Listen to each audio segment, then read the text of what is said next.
AITA for making my cousin's pregnant girlfriend sleep on the couch over Thanksgiving. Thanksgiving this year was supposed to be special, or at least that's how my Aunt Diane made it sound when she called me up a couple of months ago. Aunt Diane, who's in her early 60s, lives in this sprawling house that's honestly a perfect setting for big family gatherings. She loves hosting, and she's good at it too. But this year, she seemed even more excited than usual. She kept saying how it had been way too long since the entire family came together and how this year, she was determined to make it happen. She especially wanted me, my sister, her husband, and their kids to come. I don't have kids or a partner, so it's usually just me at these events. But I could hear the eagerness in her voice. "It's going to be great," she said. "We'll all be together again like the old days. And you have to stay here at the house, okay? No hotels. I want us to spend as much time together as possible." Now, normally I would have been a little hesitant. Don't get me wrong, I love my family, but historically, these kinds of gatherings haven't been the best for me. Being the only single, childless adult in the family means I usually end up getting the short end of the stick when it comes to sleeping arrangements. 9 times out of 10, I'm stuck on the living room couch, or worse, an air mattress on the floor. It's not just uncomfortable, it's a full-on nightmare. I'm overweight, which makes sleeping on a couch or a deflating air mattress an absolute disaster for my back. I wake up stiff, sore, and miserable. And let's not even talk about the logistics of trying to sleep in the middle of the living room. I can't fall asleep until the younger adults finish hanging out, usually around 1 a.m., and then I'm up again by 6 a.m. because someone's already clanging around making coffee. My luggage always gets moved to some random corner, and I end up feeling like an afterthought. After years of this, I made a personal rule for myself: if I couldn't have an actual bed in an actual room, with a door that closes, I'd book a hotel room. No more compromising on my sleep and my comfort. So, before I agreed to Aunt Diane's invitation, I made sure to clarify the sleeping situation. I asked her point blank if I'd have a bed in a room with a door. She reassured me that I would. She even laughed and said, "Of course, honey. You'll have your own room. Don't worry about a thing." With that assurance, I agreed to go. Thanksgiving week rolled around, and I showed up at Aunt Diane's house ready to make the best of it. To my surprise, she really delivered on her promise. She had given me my own room with a queen bed. It wasn't some fancy guest room, but it had a proper bed and a door that I could shut at the end of the day. I was thrilled. All the adults had real beds, while the kids were on couches and air mattresses, but I didn't feel guilty. For once, I wasn't the one getting shuffled to the floor. It felt like a win. The first night was wonderful. I slept like a baby in that queen bed, and for once, I woke up without my back screaming at me. I even texted a friend about how shocked I was that I'd gotten such a great setup. It was shaping up to be the best Thanksgiving in years. But then, everything changed the day before Thanksgiving. It was mid-afternoon, and we were all in the kitchen preparing food or lounging around the living room when the front door swung open. In walked my cousin Nick, grinning ear to ear like he'd just pulled off the surprise of the century. Right behind him was his girlfriend, Tessa, carefully cradling her baby bump as she stepped into the house. She looked a little nervous but managed a polite smile as Nick announced, "Surprise. We made it after all." Nick had always been the kind of person who thrived on making big entrances. He loved being the center of attention, and this was no exception. Aunt Diane's face lit up immediately, and she rushed over to hug him and Tessa. "I thought you said you couldn't make it," she exclaimed, her voice a mix of shock and excitement. Nick laughed and explained that he'd told her he couldn't come because of work, but he'd managed to rearrange his schedule at the last minute. "We wanted to surprise you," he said, beaming. Now, on paper, it was a sweet gesture. Who doesn't love a good holiday surprise? But as I stood there watching the scene unfold, my stomach sank a little. I could already feel the ripple effect of their unplanned arrival. Aunt Diane had meticulously planned this gathering, right down to who was sleeping where, and Nick's surprise completely threw a wrench into everything. It wasn't just Nick, Tessa was with him, and she was 6 months pregnant. That added a whole new layer of complexity to the situation. The realization hit everyone at about the same time: there weren't enough beds. Aunt Diane's house is big, sure, but it's not that big, and every available spot had already been claimed. The air shifted almost immediately. You could see people exchanging glances, doing the mental math to figure out who might need to give up their space. My sister's kids, who were sprawled out on the couch watching TV, quickly sat up, sensing that their spot might be in jeopardy.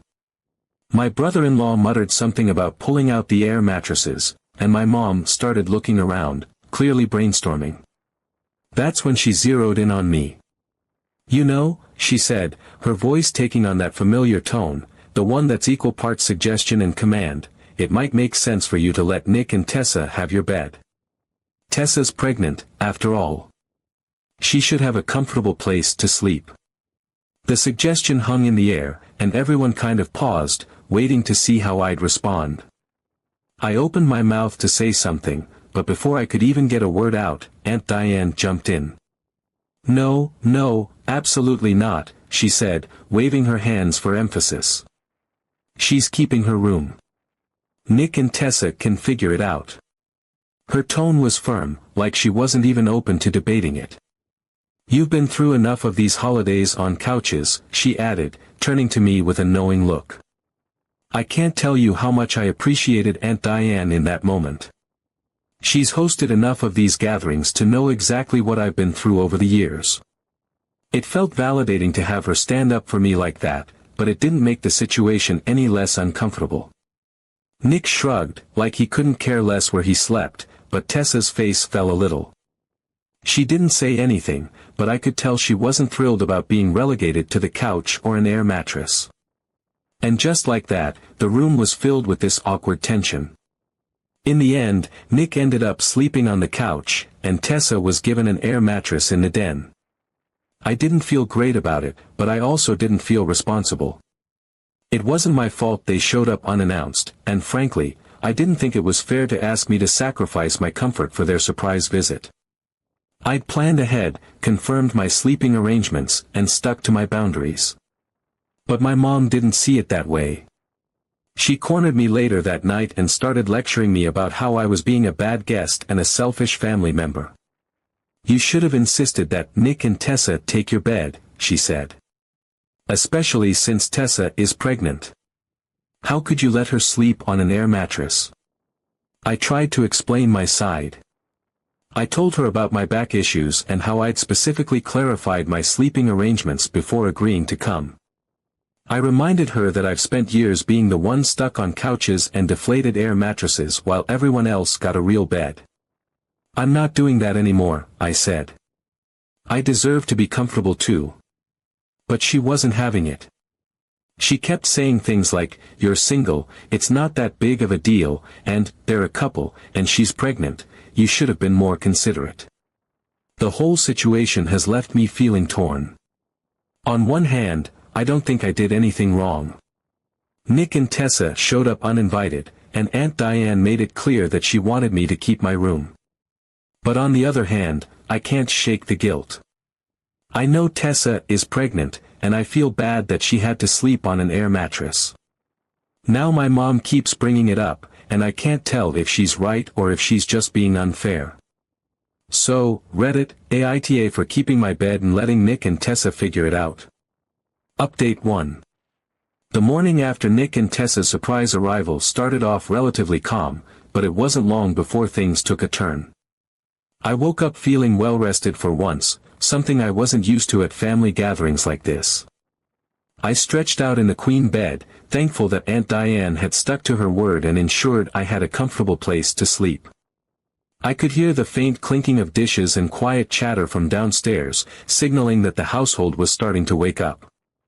I took my time getting ready, savoring the rare feeling of not waking up achy and grumpy from a bad night's sleep. But my peaceful morning was short-lived. As I made my way downstairs and into the kitchen to grab a cup of coffee, I saw Tessa standing by the counter. She was nursing a cup of tea and looked like she'd been waiting for me. As soon as our eyes met, she made a beeline for me, her expression somewhere between annoyed and expectant. "Good morning," I said, trying to sound pleasant as I stepped into the kitchen. I had barely poured myself a cup of coffee before I noticed Tessa standing off to the side, her hands wrapped around a mug of tea. She wasn't looking at me directly at first, but as soon as I spoke, her head snapped up like she had been waiting for this moment. Her expression wasn't outright angry, but there was something sharp in her eyes, something that immediately made my stomach tighten. The air between us felt heavy, charged with tension that I hadn't expected. She didn't bother with small talk. "I was waiting for you to come find me," she said, her tone clipped. There wasn't a trace of warmth in her voice, and the way she said it made it clear that she'd been stewing on something all morning. I blinked, taken aback. Her words were confusing, and for a moment, I thought maybe I had misheard her. "Come find you?" I asked, frowning slightly as I tried to piece together what she was talking about. "Why would I need to do that?" She let out a breath, one of those annoyed sighs that people do when they're trying to communicate just how unreasonable they think you're being. "Your mother said you wanted to apologize and explain everything to me," she said, her voice sharp but measured, like she was trying not to outright accuse me of something but couldn't quite hide her irritation. That threw me for a loop. "My mom said what?" I stared at her, my confusion growing by the second. "Apologize? Explain what?" I asked, my voice genuinely baffled. I had no idea what she was talking about, but the way she was looking at me, like I was supposed to grovel at her feet, was starting to make my skin crawl. Tessa's eyes narrowed slightly, and she let out another one of those sighs, this one more exasperated. "You mean to tell me you don't know what I'm talking about?" she said, her words slow and deliberate, like she thought I was playing dumb. "Your mother told me that you wanted to clear the air about why you stayed in the bed while I was stuck on an air mattress." And there it was. Suddenly, it all clicked into place. Of course my mom had to get involved. Of course, she couldn't let things be. I felt my stomach sink as the realization washed over me. My mom had apparently decided to take it upon herself to smooth things over, probably assuming I'd eventually come around to her way of thinking. Except, instead of making things better, she'd created an even bigger mess. I took a deep breath, trying to keep my voice steady and calm, even though I could feel the frustration bubbling up inside me. "Tessa," I said, forcing myself to look her in the eye, "I have no idea what my mom told you, but I never said anything like that. I didn't tell her I wanted to apologize or explain anything. I don't know why she said that, but I'm just as confused as you are right now." Tessa's expression shifted slightly, her eyes widening as if she wasn't sure whether to believe me. For a brief moment, I thought she might let it go, but then her lips pressed together in a tight line, and she squared her shoulders like she was gearing up for a fight. "Well," she said, her tone still firm, "then let's hear it anyway. I think I deserve an explanation. Why did you get to sleep in the bed while I was stuck on the air mattress? I'm 6 months pregnant. Shouldn't that have been obvious?" Her words hit me like a slap. The sheer entitlement in her tone was almost stunning, but I managed to keep my face neutral as I processed what she'd said. I could feel my heartbeat picking up, though, a mix of disbelief and irritation coursing through me. For a few seconds, I just stared at her, trying to find the right words to respond without completely losing my cool. Finally, I took another deep breath and forced myself to speak as calmly as possible. "Look," I said, keeping my tone steady, "when you and Nick showed up, it was last minute. Aunt Diane had already made the sleeping arrangements, and she said from the beginning that I was keeping my room and my bed. That was her decision, not mine. I just went along with what she said." Tessa shook her head, clearly unimpressed, her tea sloshing slightly in her mug as her grip tightened around it. She set the cup down on the counter with a loud clink, the sound punctuating her irritation. But you could have given up your spot, she said, her voice rising slightly, like she was trying to hammer home what she clearly thought was a point so obvious it didn't need to be explained. You didn't have to wait for someone to tell you to do the right thing. I'm pregnant, for God's sake. The way she said it, with that exasperated edge, like I was some oblivious villain in her story, hit me hard. But I wasn't about to let her bulldoze me with guilt. I squared my shoulders, meeting her gaze directly, and forced my voice to remain steady, though my patience was already wearing thin. Why? I asked plainly. Why should I have given up my bed? Her face twisted slightly, a mixture of shock and disbelief, like I'd just suggested something completely outrageous. She blinked at me a couple of times, her lips parting as if to say something, but nothing came out right away. Finally, she managed to find her voice. Because I'm pregnant, she said, her tone heavy with the kind of incredulity that made it clear she thought the answer was so obvious it didn't even need to be said. I raised an eyebrow, refusing to give an inch. So what? I replied, my words calm but firm. That's when her jaw practically hit the floor.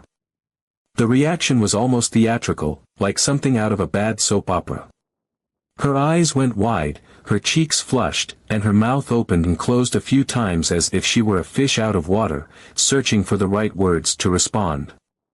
It was clear she hadn't anticipated that answer. I could almost see the gears turning in her head as she processed what I just said, and honestly, her stunned silence might have been funny if I wasn't so annoyed. Finally, she managed to sputter out, so what? Are you serious right now? Pregnant women should be accommodated. That's just how it is. Everyone knows that. She gestured dramatically with her hands as if trying to convey the magnitude of her point, her voice rising in indignation. I could feel a surge of frustration building in my chest, but I bit it back, refusing to let her get a rise out of me. Instead, I kept my voice as calm and measured as possible. Tessa, I began, locking eyes with her, I get that you're pregnant, and I understand that it's not easy. I'm not trying to downplay that. But being pregnant doesn't mean you automatically get to dictate what everyone else does. You're not entitled to my bed just because you're having a baby. That was your choice, and it doesn't mean the rest of us have to rearrange everything to make you comfortable. Her face went an even deeper shade of red at that. I wasn't sure if it was anger, embarrassment, or a mix of both, but it was clear she wasn't used to being challenged like this. Her lips pressed into a tight line for a moment before she finally spoke. That's unbelievably selfish, she snapped, her tone biting and accusatory. You're acting like I'm asking for something unreasonable. It's not a big deal to give up your bed for one night. I could feel my frustration bubbling up to the surface now, threatening to spill over, but I held it in check. I refused to let her bait me into an argument that was going to spiral out of control. Instead, I took a slow, steady breath and kept my tone level, though there was no mistaking the firmness in my words. Tessa, you're asking me to give up something I was assigned fair and square because you think your pregnancy automatically gives you priority. I'm sorry, but that's not how this works. I'm not being selfish, I'm respecting the arrangements that were already made. If Aunt Diane had told me to move, I would have. But she didn't. She told me to stay in my bed, and I'm not going to feel guilty about following her instructions. I shook my head, refusing to back down. You know what's unreasonable? Showing up unannounced and expecting everyone to bend over backward to accommodate you. I've spent years sleeping on couches and air mattresses at these family gatherings. I've woken up sore and miserable more times than I can count. This year, I finally stood up for myself and made sure I had a proper bed to sleep in. I'm not going to apologize for that. Tessa looked like she didn't know how to respond, but I wasn't finished. And another thing, I continued, my voice firm but calm. If sleeping on the air mattress was such a problem, why didn't you swap with Nick? He slept on the couch, didn't he? You could have taken that. Her expression darkened. Nick was tired, she said defensively. He worked all week and needed the rest. It made more sense for him to have the couch. I couldn't help but laugh, though it wasn't a happy laugh. And you don't think I was tired too? Do you think I just waltzed in here feeling fresh as a daisy? I work full-time, just like everyone else. I needed the rest just as much as anyone. That's why I stayed in the bed I was assigned. Tessa crossed her arms, clearly fuming. This is ridiculous, she muttered, shaking her head. I can't believe you're being so selfish. And I can't believe you're making this much drama over one night on an air mattress, I shot back. You're not the first person to sleep on one, and you won't be the last. I've done it plenty of times, and I survived just fine. You'll survive too. As soon as I finished speaking, Tessa stood there for a moment, staring at me like she couldn't believe what she had just heard. Her mouth twitched, and I could almost see the fury simmering behind her wide eyes. For a second, I thought she might argue more, but instead, she turned abruptly and stormed out of the kitchen. Her footsteps were heavy, almost stomping as she moved through the hallway, and I could hear her muttering to herself under her breath. I didn't catch all of it, but the words selfish and unbelievable rang out clear enough. I took a long sip of my coffee, trying to collect myself, hoping that maybe she would just cool off somewhere else in the house and this whole thing would blow over. But I was wrong. So wrong. Not even a minute later, I heard Tessa's voice echo through the house, loud and sharp. I'm pregnant, and she doesn't even care, she shouted, her words bouncing off the walls. The volume and tone were so jarring that I nearly spilled my coffee. The air in the house shifted immediately, the low hum of morning activity suddenly halting as everyone froze, trying to figure out what was going on. Within seconds, I could hear footsteps coming from all directions as family members rushed to see what the commotion was about. My sister poked her head out of the den, her kids trailing behind her with wide eyes. My mom came hustling down the stairs, her face a mix of concern and confusion. Even Aunt Diane appeared from the backyard, holding a tray of freshly picked herbs, her eyebrows raised in alarm.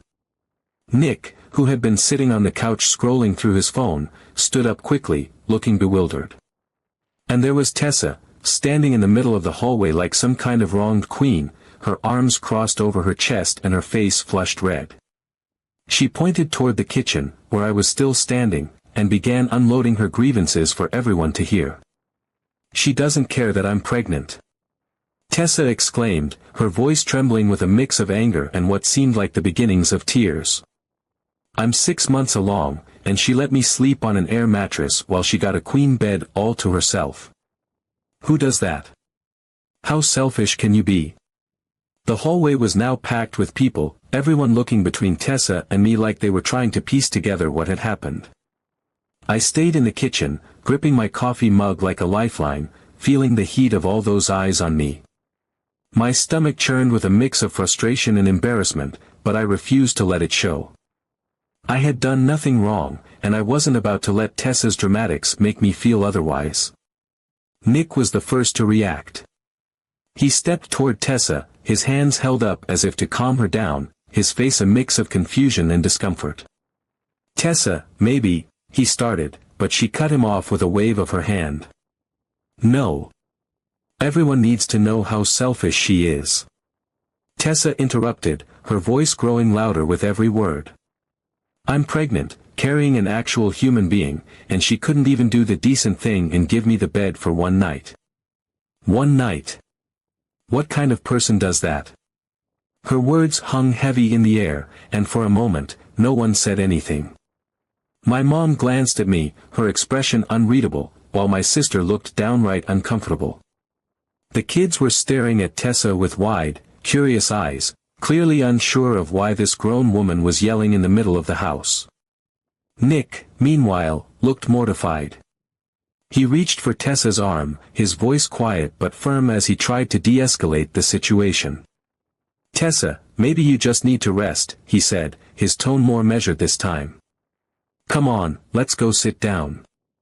But Tessa wasn't done. She pulled her arm away, still fuming, and gestured wildly in my direction. She doesn't care, she repeated, her voice shaking. I'm pregnant, and she's acting like that doesn't mean anything. Pregnant women deserve to be accommodated. It's common sense. And instead, she gets to sleep in a bed while I'm stuck on the floor. It's ridiculous. Nick sighed heavily, clearly exhausted, and finally stepped between her and the rest of the family. Okay, let's just go sit down, he said firmly, guiding her toward one of the smaller sitting rooms off the hallway. Tessa reluctantly let him lead her away, still muttering under her breath about how unfair the whole situation was. As they disappeared into the other room, the rest of the family slowly turned their attention back to me. The silence was deafening for a few seconds before Aunt Diane spoke up, her voice calm but firm. Don't worry about it, she said, placing a reassuring hand on my shoulder.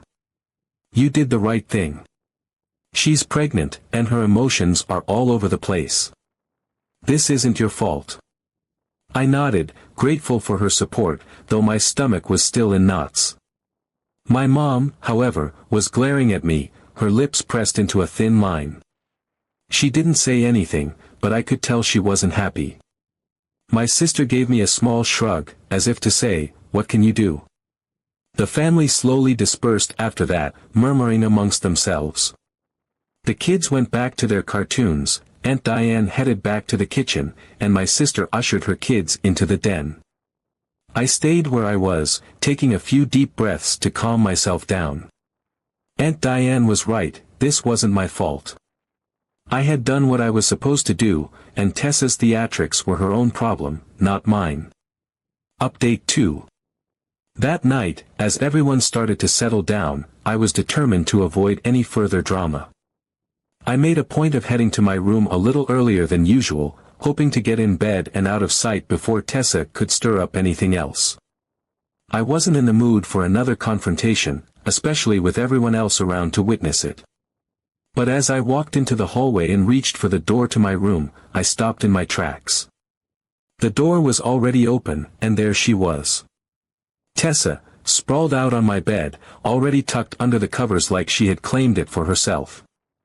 She wasn't asleep, not yet, but she was lying there with her back to me, her phone in hand, scrolling as if this was the most natural thing in the world. She didn't look up, didn't acknowledge me, didn't even flinch when I appeared in the doorway. It was like she had decided that the bed was hers now and that I wasn't even worth addressing about it. For a moment, I just stood there, staring at her in disbelief. My emotions surged, a mix of frustration, anger, and the smallest hint of resignation. I wanted to say something, to demand that she get out of my bed and go back to the air mattress in the den, but the memory of her shouting through the house earlier in the day held me back. I didn't have the energy for another round of drama, especially not in front of the rest of the family. They'd already had enough of a spectacle for one holiday, and so had I. So, instead of fighting, I took a deep breath, turned on my heel, and walked back down the hallway. The living room was dark and quiet, and the sofa was still free. I grabbed one of the extra blankets folded on the armchair, plopped myself down on the couch, and stretched out. It wasn't ideal, my back was already protesting at the thought of spending the night there, but at least it was drama-free. I figured it was easier to give her the bed and let her feel like she'd won than to stir up another argument and risk another round of shouting that would wake the whole house.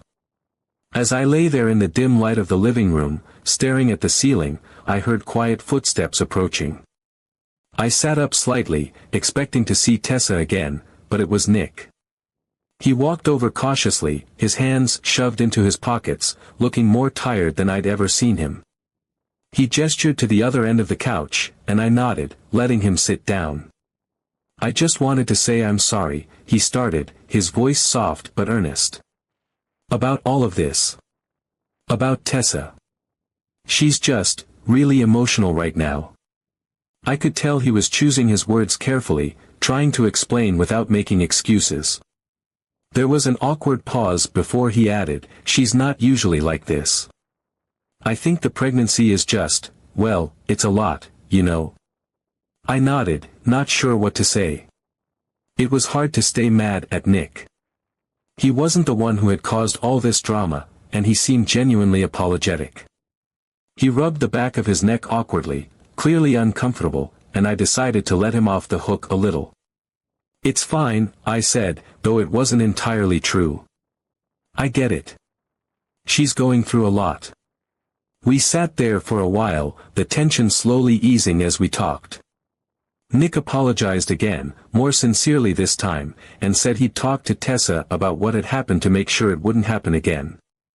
He even admitted he was a little shocked by her behavior, especially the shouting earlier in the day.